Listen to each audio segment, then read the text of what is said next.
जय हिंद साथियों, मेरे यूट्यूब चैनल टॉक्स विद विश्वास में आपका स्वागत है। आज हम लोग देखेंगे समान अध्ययन से संबंधित कुछ और मुद्दे। हमारा पहला मुद्दा है निर्वाचन आयोग। भारत निर्वाचन आयोग एक स्वायत्त संवैधानिक प्राधिकरण है जो भारत में संघ एवं राज्य निर्वाचन प्रक्रियाओं का संचालन करने के लिए उत्तरदायी है। तो ध्यान दीजिएगा कि भारत निर्वाचन आयोग एक स्वायत्त संवैधानिक प्राधिकरण है। प्राधिकरण मतलब अथॉरिटी है जो भारत में संघ एवं राज्य निर्वाचन प्रक्रियाओं का संचालन करने के लिए उत्तरदायी है। आप चाहे तो लिख भी सकते हैं। यह निकाय भारत में लोकसभा, राज्यसभा, राज्य विधानसभाओं एवं उपराष्ट्रपति के पदों के लिए निर्वाचन का संचालन करता है। तो भारत निर्वाचन आयोग जो है वह भारत में लोकसभा, राज्यसभा, राज्य विधानसभाओं एवं उपराष्ट्रपति के पदों के लिए निर्वाचन अर्थात चुनाव का संचालन करता है। देखिए, 25 जनवरी 1950 को भारत निर्वाचन आयोग की स्थापना की गई थी। इसीलिए 25 जनवरी को प्रतिवर्ष राष्ट्रीय मतदाता दिवस मनाया जाता है। तो 25 जनवरी को ही राष्ट्रीय मतदाता दिवस मनाया जाता है, नेशनल वोटर्स डे मनाया जाता है।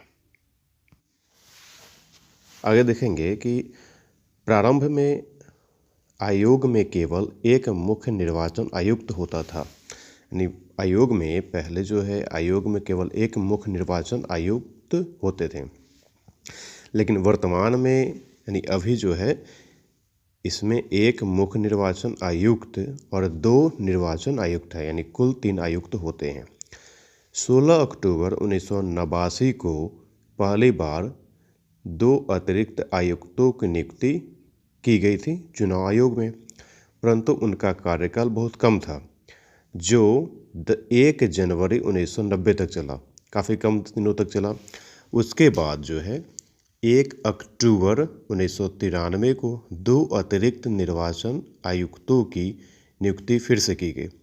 तब से आयोग की बहुसदस्यीय अवधारणा प्रचलन में है, जिसमें निर्णय बहुमत के आधार पर लिए जाते हैं।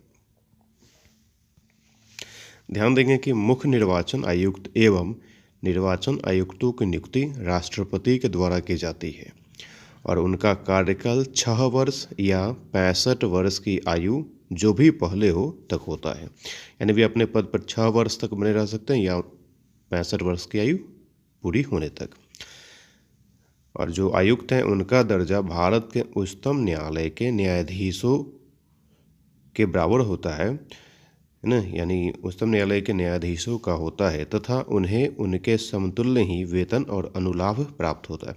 यानी जो लाभ जो वेतन न्यायाधीशों को मिलता है उच्चतम न्यायालय के न्यायाधीशों को, वही लाभ मुख्य निर्वाचन आयुक्त और अन्य आयुक्तों को प्राप्त होता है। मुख्य निर्वाचन आयुक्त को पद से केवल संसद द्वारा महाभियोग अर्थात इम्पीचमेंट के माध्यम से ही हटाया जा सकता है। ध्यान देंगे कि भारतीय संविधान के भाग 15 के अंतर्गत वर्णित अनुच्छेद 324 से 329 में निर्वाचन की व्यवस्था की गई है। अनुच्छेद 324 में ही चुनाव आयोग को चुनाव संपन्न कराने की जिम्मेदारी दी गई है। यानी अनुच्छेद 324 में ही चुनाव आयोग को, इलेक्शन कमीशन ऑफ इंडिया को चुनाव संपन्न कराने की जिम्मेदारी दी गई है। और 326 में सार्वभौमिक वयस्क मताधिकार का उपबंध किया गया है, जिसके अंतर्गत 18 वर्ष के आयु के व्यक्ति को मतदान का अधिकार दिया गया है, अर्थात वह मतदान करने का अधिकारी हो जाता है। और दूसरा जो मुद्दा है वासेनार समझौता या वासेनार व्यवस्था। देखिए,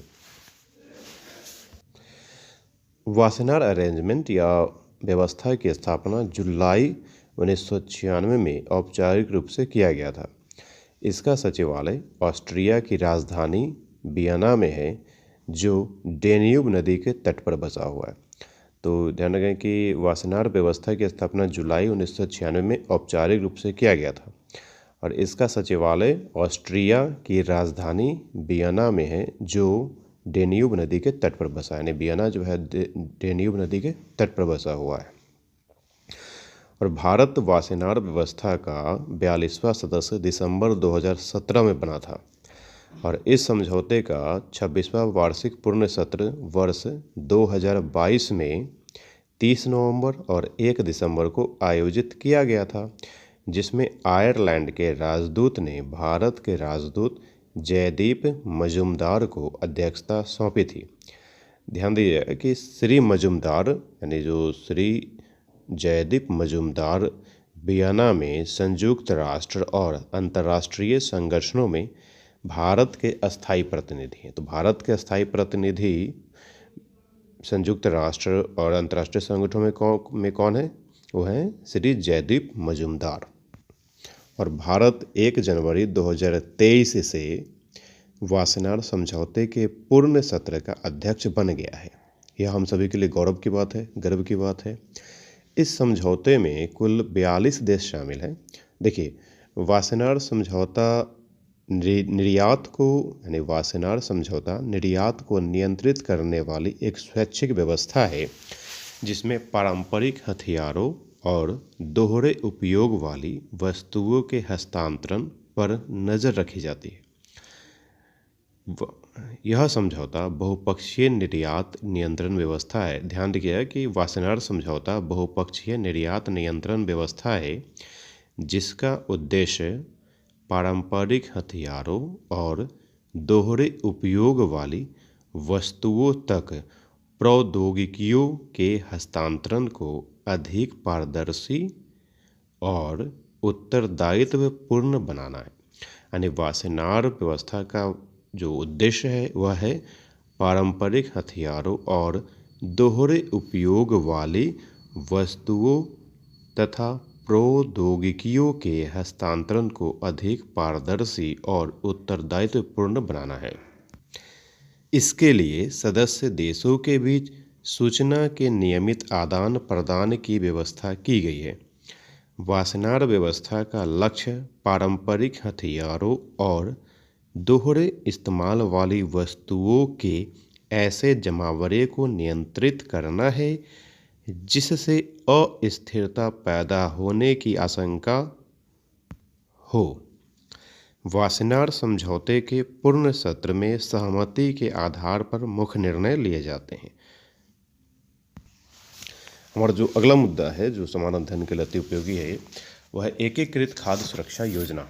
देखिए, भारत सरकार ने 1 जनवरी 2023 से नई एकीकृत खाद्य सुरक्षा योजना को लागू कर दिया है। इस योजना के अंतर्गत वर्ष 2023 में यानी इस वर्ष 2023 में राष्ट्रीय खाद्य सुरक्षा अधिनियम के तहत 81 करोड़ से अधिक लाभार्थियों को निःशुल्क यानी मुफ्त निःशुल्क खाद्यान्न उपलब्ध कराया जाएगा। इस अधिनियम के तहत खाद्य सुरक्षा पर समानता और स्पष्टता लाने का लक्ष्य रखा गया है।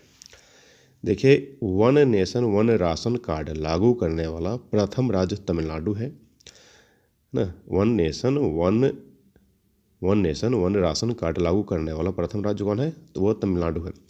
और भारत में जन वितरण प्रणाली, जिसको पब्लिक डिस्ट्रीब्यूशन सिस्टम या पीडीएस या कंट्रोल भी बोलते हैं, स्थानीय भाषा में ग्रामीण क्षेत्रों में कंट्रोल कहा जाता है, यानी जन वितरण प्रणाली की शुरुआत वर्ष 1947 में की गई थी, 1947 में। हमारा अगला और अंतिम मुद्दा है पोप एमेरिटस बेनेडिक्ट 16वां। कैथोलिक ईसाइयों के सबसे बड़े धर्म गुरु रहे पूर्व पोप बेनेडिक्ट 16वें का 95 वर्ष की अवस्था में निधन हो गया है। ईसाई धर्म का संस्थापक ईसा मसीह अर्थात जीसस क्राइस्ट को माना जाता है। ध्यान देंगे कि ईसाई धर्म का संस्थापक जो है वो ईसा मसीह अर्थात जीसस क्राइस्ट को माना जाता है और ईसाई धर्म का पवित्र ग्रंथ बाइबिल है। ईसा मसीह का जन्म जो हुआ था वो रोमन साम्राज्य के नजारत नामक स्थान पर हुआ था। और ईसा मसीह के पिता का नाम जोसेफ था, जो एक बढ़ई थे। ईसा मसीह के पिता का नाम जोसेफ था, जो एक बढ़ई थे। और माता का नाम मेरी या मरियम थी, मरियम था, है ना। और देखिए, ईसाई धर्म दो भागों में, दो संप्रदायों में बट गया आगे चलकर, जिसमें एक जो है वो रोमन कैथोलिक कहा गया और दूसरा प्रोटेस्टेंट कहा गया। तो ईसाई धर्म के संस्थापक हैं कौन? वो है ईसा मसीह या जीसस क्राइस्ट। और ईसाई धर्म का जो पवित्र ग्रंथ है वो बाइबिल है। निसंदेह, मुझे पूर्ण विश्वास है कि निसंदेह यह ऑडियो सभी के लिए अत्यंत उपयोगी रहा होगा। धन्यवाद।